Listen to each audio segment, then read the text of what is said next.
మనస్ఫూర్తిగా హృదయపూర్వక నమస్కారం. చాలా సంతోషం.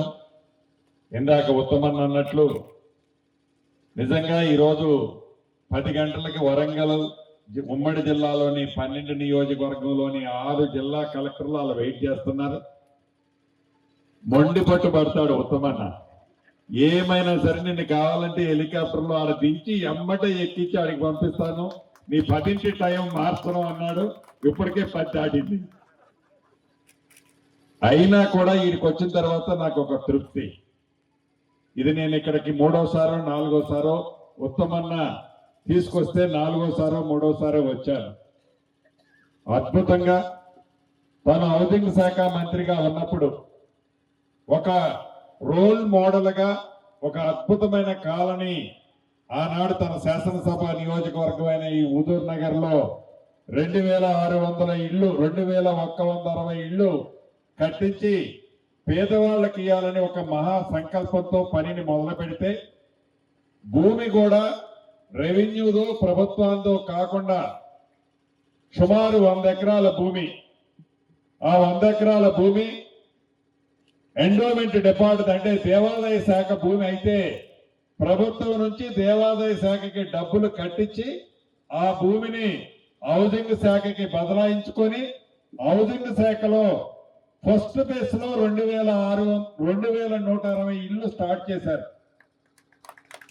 ఆ రోజు రాజకీయ పరిస్థితుల్లో రాష్ట్రంలో కాంగ్రెస్ ప్రభుత్వం మిస్ అయింది.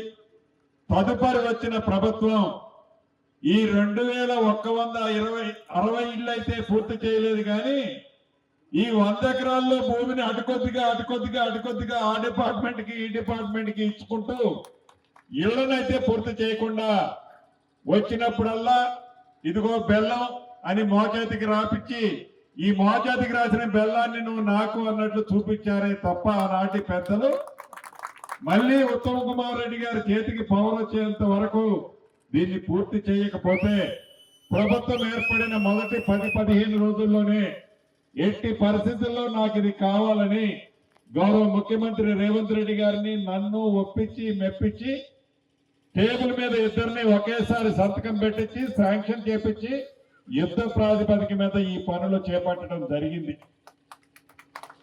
ప్రధానంగా ఈ 2160 ఇళ్ళు తన ఆలోచన ఏదైతే ఉందో అద్భుతంగా హుజూర్ నగర్ టౌన్ లోని పేదవాళ్ళకి బహుపేదవాళ్ళకి నీది ఏ కులమని అడగరు, నీది ఏ మతమని అడగరు, చివరికి నువ్వు కాంగ్రెస్ కార్యకర్తవా అని కూడా అడగరు. ఆనాడు నువ్వు పింక్ కలర్ వాడికి ఇస్తానన్నారు తప్ప ఈ ప్రభుత్వం పేదోడై ఉంటే చాలు ఇస్తామని ఉత్తమ్ కుమార్ రెడ్డి గారు చాలా స్పష్టంగా ఇంతకు ముందే చెప్పారు. అది కాంగ్రెస్ పార్టీ అంటే, అది పేదోడి ప్రభుత్వం, ఇందిరమ్మ ప్రభుత్వం అంటే. అలా ఈ 2160 ఇళ్ళు రాబోయే మార్చి 31వ తారీఖు నాటికి కంప్లీట్ చేసే ప్రణాళికను ఇంతకు ముందు అధికారులకు ఆదేశాలు ఇవ్వడం జరిగింది.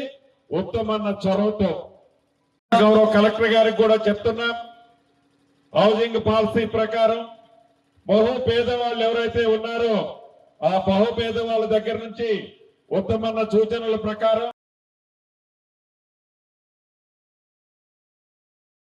మీరు వెరిఫై చేసి ఈ 31వ తారీఖు కంప్లీషన్ కంటే ముందే ఏ ఇల్లు ఎవరిదో మీరు ఫైనల్ చేయండి.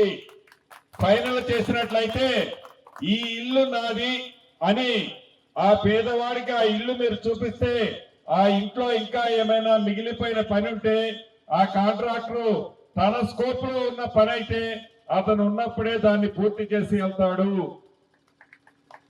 ముందు ఇమీడియట్లీగా ఈ సంక్రాంతి టైం కానీ లేకుంటే నెలాఖరికి కానీ దీనికి ఇళ్లకు సంబంధించిన ఎవరైతే బెనిఫిషరీస్ ఉంటారో వాళ్ళని ఫైనల్ చేయాలని ఉత్తమ్ రెడ్డి గారితో ఒకసారి మీరు షేర్ చేసుకొని యుద్ధ ప్రాతిపదిక మీద దాన్ని పూర్తి చేయాలని గౌరవ కలెక్టర్ గారిని కూడా ఈ వేదిక మీద నుంచి ఆదేశిస్తున్నాను.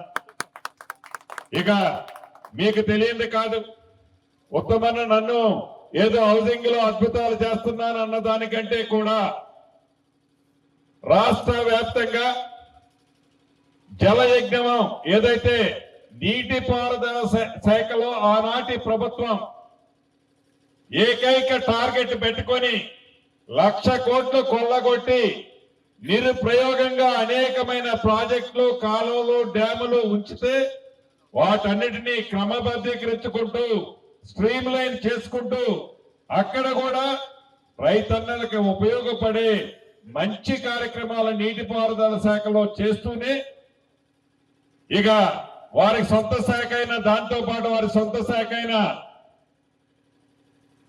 నిత్యావసర సరుకులకు సంబంధించింది ఉంది. దీనికి సంబంధించిన దాంట్లో దేశవ్యాప్తంగా ఏ ప్రభుత్వము ఈటముల సన్న బియ్యాన్ని తన సొంత నియోజకవర్గంలోనే ఉగాది రోజు అనుకుంటా ఇక్కడ ఓపెనింగ్ కి నేను కూడా వచ్చాను. ఆ రోజు అద్భుతంగా ఏ గ్రామానికి పోయినా, ఏ గూడానికి పోయినా, ఏ తండాకి పోయినా ఆ సన్న బియ్యం తింటున్న ఆ పేదవాళ్ళ ముఖంలో చాలా స్పష్టమైన ఆనందం ఈనాడు కనిపిస్తుంది. అది ఉత్తమన్న ఆలోచనలు గౌరవ ముఖ్యమంత్రి రేవంత్ రెడ్డి గారి ఆలోచనలతో ఈ ప్రభుత్వానికి, ఈ ఇందిరమ్మ ప్రభుత్వంలో నమ్ముకొని ఉన్న ప్రతి కార్యకర్తకి చాలా తృప్తిని, ఆనందాన్ని ఇచ్చిందని చెప్పక తప్పదు. ఇక హౌసింగ్ స్కీమ్ కు వచ్చినప్పుడు రాష్ట్ర వ్యాప్తంగా ఆనాడు మన ఇందిరమ్మ ప్రభుత్వం ఉన్నప్పుడు రాష్ట్ర విభజన కంటే ముందు ఈనాటి తెలంగాణ రాష్ట్రంలో సుమారు 22-23 లక్షల ఇళ్లు మన ఇందిరమ్మ ప్రభుత్వంలో కట్టించాం. కట్టించిన తర్వాత వచ్చిన ప్రబుద్ధులు దాంట్లో కొండను తవ్వి ఎలికల పట్టాలని తాపత్రయపడ్డా ఎలికలు కాదు కదా, చివరికి జర్రులు కూడా దాంట్లో దొరకల. చరిత్ర సృష్టించినోడు ఇప్పుడు ఆ చరిత్రని తిరగరాయబోతున్నాడు.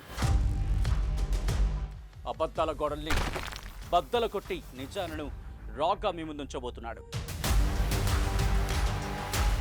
నిజమైన వార్తల కోసం వెంటనే డౌన్లోడ్ చేసుకోండి రా యాప్ని.